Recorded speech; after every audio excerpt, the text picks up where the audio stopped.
How often are you bombarded by food noise? Can you get through a meal or an event without having the invasion of all the food noise in your surroundings, in your background, in your head? What triggers the food noise for you? We're going to talk all things food noise, what it is, how to avoid it, and what to do when you're drowning in it. Before we start, what is food noise? I'm going to give you a definition. Food noise is a term that describes the constant thoughts or internal chatter about food that people have. It can include impulses, cravings, and distractions that surround food and can lead to mindless eating and over and excessive consumption. Food noise can feel different for everyone and may sound like an internal monologue, a hum, or a fuzz that makes it hard to focus on anything else. Can you relate? Do you hear the food noise too? I do. I think a lot of people do. And a lot of people don't realize how it can be a trigger for you, and there are ways to cope. Are you drowning in the food noise? Today, I want to focus on it. I want to give you some ideas that are suggested in therapy to help, and what I do to battle the food noise. Before we jump into today's video, let me introduce myself. My name is Danielle, and this is Daniela Diaries. Here we inspire to inspire. You meet everyone to be our very best version of ourselves. Everybody's version will differ, but that's okay because we're all different and we're all uniquely made, and that's what this community is here for. So if you're looking for like-minded individuals, you have found the place, because this is the place. It's a very small space on a very small corner of the internet, and all are welcomed. So make sure that if you want to stick around, make sure you hit the subscribe button, put on the push notification bell, leave a nice comment, share the channel, share the video, because we are on the road to 100K. We are claiming that plaque because this year is the year. I am not accepting anything else. So make sure you stick around because YouTube likes to play me. For a little background on myself, I have struggled with my weight my entire life. I was a chubby kid, a chubby teenager, a chubby adult, and I was a victim of the yo-yo dieting. I would lose some, I would gain it back. I would lose some, I would gain it back. That's just the way it was. I never really healed my relationship with food. I just did a lot of yo-yo dieting until I got tired of the yo-yo and then just yo-yo backed up. You know, you guys know. We've all been there. It is what it is. So I struggled for a long time with food noise. I still struggle with it to this day, and there's certain places that absolutely trigger it for me. I've noticed also with even some of my own family members. My oldest daughter, she struggles a lot. So she's on her own journey, and especially when we're out at parties, food noise is really bad for her there. I've noticed that she can deal with it at a lot of places, but specifically at family parties is where it's the loudest for her. For me, food noise is triggered at my mother's house. I don't know why. At my mom's house, I always, even when I'm not hungry, I always go look in her refrigerator. I look in her cupboards. I'll grab snacks. I'm not even hungry. Why do I do it? I don't know. It comes to the point, especially during the summer, where I stay out of my mom's kitchen and I just stay outside in the backyard because I'll just mindlessly eat. I think a lot of the issues with why I find it to be triggering at my mom's house and nowhere else is because of the restrictions I had at home growing up because of my weight. Now, before we go in, and this is not a bash to my mom, and if you bash my mom, honey, we fixing to have words, but this is also my mom. Everybody needs to remember, even though they're your parents, they're living life for the first time as we are, right? And they don't know what they're doing. They're just trying. And my mom tried. My mom never struggled with weight. She's always been very petite. And I was the only one. My mom was one of 8. She had a lot of siblings. I mean, other than my one aunt, I was the only one that was heavy in the whole family. I was always the fat person in the family. You guys know how it is. There's always that one. I was the one, okay? And it was always like, you're so beautiful. You have such a pretty face. If you lost weight, you'd be a knockout. Thanks, Grandma. You know, but that's just the way it was. You know, we'll unload the emotional trauma for another day. So what did the doctors tell my mom? They would tell her, I'll never forget it, I was 9 years old, and he said, you know, you need to get her from in front of the TV. She cannot have any chips. She needs to do salads for every meal with just lemon juice and boiled chicken breast and Slim Fast shakes. So I was going to like 3rd grade with a Slim Fast shake because that's what they told my mom to give me. I hate Slim Fast shakes. I still to this day have trouble with liquid protein because all I think about is that chalky ass Slim Fast shake. I don't know if they're any better now, but back in the day, honey, that was hogwash. Okay, that was awful. Anyways, and you know how embarrassing it was when everybody had their cool lunch boxes and I had to pull out my Slim Fast? My mom put it in a thermos for me because I was crying so I wouldn't drink it in school. But anyways, That's the way it was. So I think now as an adult, when I go to my mom's, I have that. I literally remember until the time I moved out that there was very limited, there was no snacks. She kept a very tight leash on the food in the house. And you're probably like, well, how'd you get so heavy? Because baby, I had a car, okay? I had aunties who thought, you know what, feeding you is the best pleasure of my life, you know? And when my mom did have snacks, or when I would get money and we would go to like the dollar store, I would hoard food in my room and eat it in my room. Because was no one gonna, I was, you know, gonna go ahead and fight the power, man. If you wanted I was a rebel. Whatever, didn't even matter. What were we rebelling against? What did the day have to offer? So you told me I couldn't have snacks, I ate them all.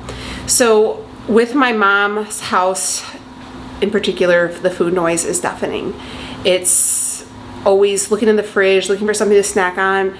It gets really, really bad. So I make sure to stay out of the kitchen and, you know, stay away from that, kind of keep myself busy and make sure I socialize. And if it's a party inside the house, I make sure I stay away from, I'll sit like in the dining room. I won't go by the kitchen just because of that reason. Make sure I always have something to drink. Those are kind of my issues. So when the food noise hits, you're not hungry, right? I mean, unless you really are hungry. I mean, but most of the time, if you are in, the food noise is going in on you, most likely you have already eaten. You're pretty much satiated. It's just your brain's way of kind of bringing you back to the trauma, right? Dieting and being overweight can cause trauma. I don't care what anybody says. There's going to be stuff that comes out later where being obese growing up, or even a period of time where you were extremely overweight, is very traumatic. Being overweight is super traumatic, right? If you have been obese, it is very traumatizing, because no matter where we are in this world with the body acceptance, beauty standards, and, you know, beauty at any size movement, you are still treated differently by society. You are still looked at, people assume that if you're overweight, you're lazy. They assume if you're overweight, you're dirty. They assume if you're overweight, you're a slob, that you don't love yourself, you know, that you're less than. You're not a part of the elite. So there's a lot of emotional baggage that comes with that. And if you've never addressed those issues, that's, I feel like, where the food noise really, really gets loud. It is deemed to be almost a compulsion. Food noise is almost deemed to be a compulsion. So if you're anybody who suffers from anxiety, and I have OCD tendencies with my anxiety, the compulsions are super real, especially when it comes to food. So how can you identify your triggers?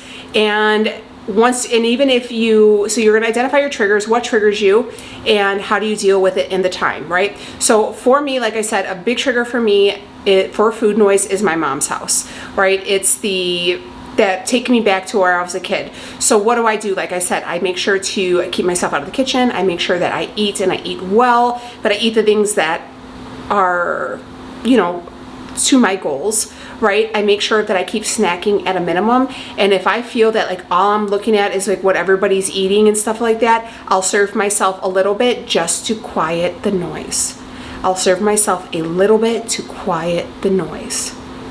Now, that may not work for you, because that necessarily doesn't really work for a lot of people. How my daughter handles the food noise is she will serve herself two things. You know, whether it's like a piece of a cookie or a brownie, or like chips in a dip, something like that. She'll give herself a small portion, serves herself two things, and that's it. She just says she eats them slow and make sure she chews them thoroughly, and then always make sure she's drinking water. If she feels that something they put, you know, like you'll sit at a table and they'll put like snacks in front of you, we move it right down just to keep it out of the way. Because I feel like, I know people are trying to be good hosts, and that's not on them. We just move it out of the way, because sometimes out of sight, out of mind. One of the biggest keys is to distract yourself. So if you are somebody and you're at home and you're like, man, I don't know what I'm gonna do. Like the fridge is calling me. I've walked up and down into that fridge like 3 or 4 different times. I looked in the cabinet 3 or 4 different times. I'm not hungry, I'm just bored. What am I gonna do? You need to distract yourself. So how can you distract yourself? You could, summer, you can go out, go for a walk. The biggest way to fight the food noise is to distract yourself. How can you distract yourself? It's up to you. What do you wanna do? It's nice out, go for a walk. Maybe you're an indoor cat like myself. I don't know, watch Bridgerton seasons 1 through 3, catch up on that, get lost in a book series. I don't know, go on TikTok for 6 hours. You know, there's other ways. I mean, is it the most beneficial? No. Go to the gym. I don't know, maybe there's things for you to do.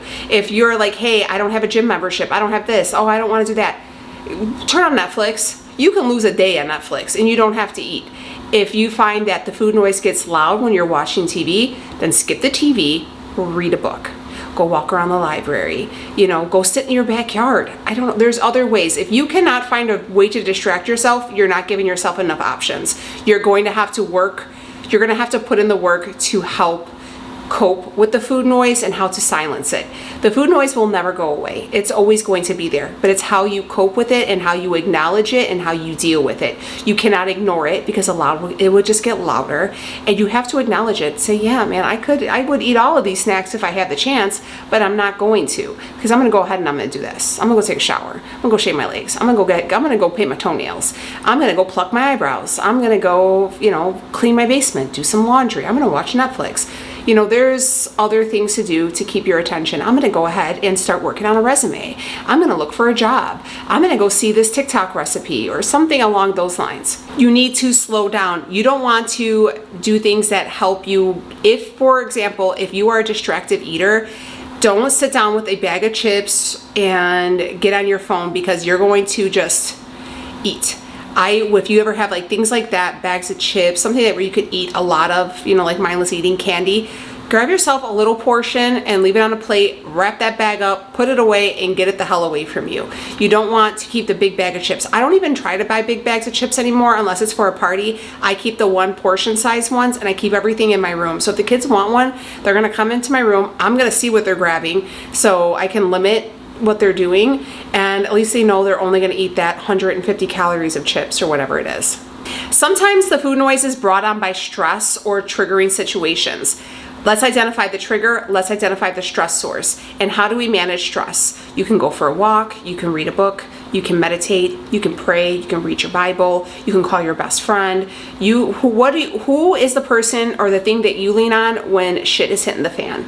That is what you're going to have to do when the food noise gets too loud, and that is something you can lean on because it's always your go-to to help you calm down. How is your sleep? Food noise is also triggered by not enough rest. Sleep is super vital. It is super important. If you are training, you're trying to lose weight, and you are not getting enough sleep, I can guarantee you're not seeing the full benefits of your lifts, and you're not seeing a really great benefit of your dieting and your ways of eating because your body needs to rest. And if you are not giving it enough sleep, it's just running on fumes, and it's going to be hungry the whole day. And all you're going to think about is being tired and being hungry to keep you awake. Another good way to, if you are having trouble with your sleeping, is exercising. Exercise will help you, it'll tire you out. So what are you gonna need? You're gonna need a nap. Or you're gonna have to go, you're gonna make yourself get a nice, good, restful sleep. So if sleep is an issue for you and you aren't finding yourself tired or exhausted enough to get a full night's rest, make sure you're exhausting yourself throughout the day. Relaxation techniques will definitely help quiet that food noise. For me, I love to do journaling. I like to do a lot of stretching. It really helps just combat some time. Kind of just gives me a little block of time for myself. Stretching and journaling have been really, really good for me. My therapist put me on like kind of a routine, and that's really helped. Therapy is super beneficial. And now I know some people don't like to go in office. I do everything virtually. It's been a godsend. I've been doing it for quite a few years. Even if you feel like you don't need therapy, I think everybody needs a little therapy. And it's not like, you know, laying on the couch and like tell them your deep dark secrets. You do that as well, but they also teach you techniques to help identify your triggers, help deal with triggers, help you kind of come off the end. It's super beneficial. If you've never thought about it, please take your time and do so. Another big thing that people don't realize that, and I know this is something that people talk about, but with food noise, you might just be thirsty. Make sure you get enough water because sometimes you're just so thirsty and you think you're hungry, but you're really just thirsty. And I know my mom used to say that to me, and she'd be like, just drink some water, you'll be fine. And I was like, girl, I'm hungry. You know the difference, okay? You're an adult, you know the difference. There's not like, is that hunger growl or that like, I'm bored. And lastly, to help with the food noise is eat regularly. If you are not properly giving your body enough proper nutrients, proper calories, and you are starving yourself, that is why the food noise is screaming. It is howling that your body is hungry and it is pissed and it's telling you, what are you doing to me? I'm very angry at you. Food, food, food, food, food, food, food. You want to make sure that you can recognize real hunger. Are you bored? Can you eat? Or are you generally hungry? When was the last time you ate a meal? Was it a balanced meal? Or did you say, hey, I ate breakfast 6 hours ago and it was like a banana and a coffee? Like, that's not a good meal, right? No wonder why you're hungry. No wonder why the food noise is coming in. No wonder why you're like, oh man, I can go for McDonald's, a Big Mac, or if I go to Chick-fil-A, like, you start getting all crazy thinking of like the what ifs, or I would eat this, I would eat that. You can't do that, because then that's when the food noise gets really loud and that's when you kind of go off the rails.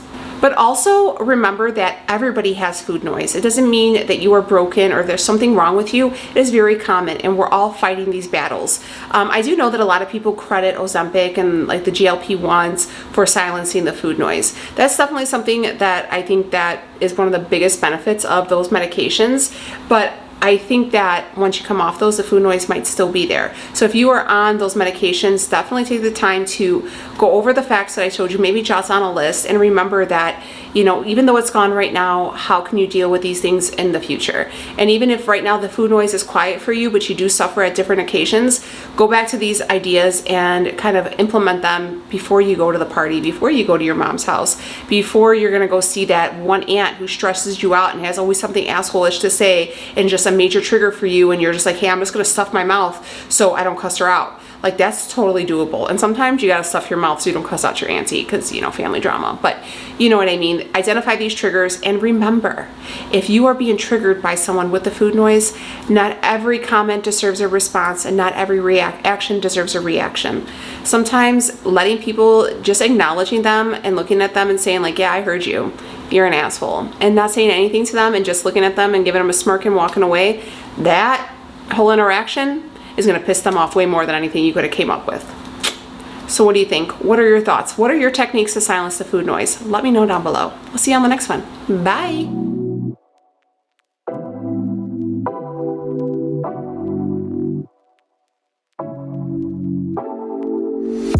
Take it away, feeling too good to me.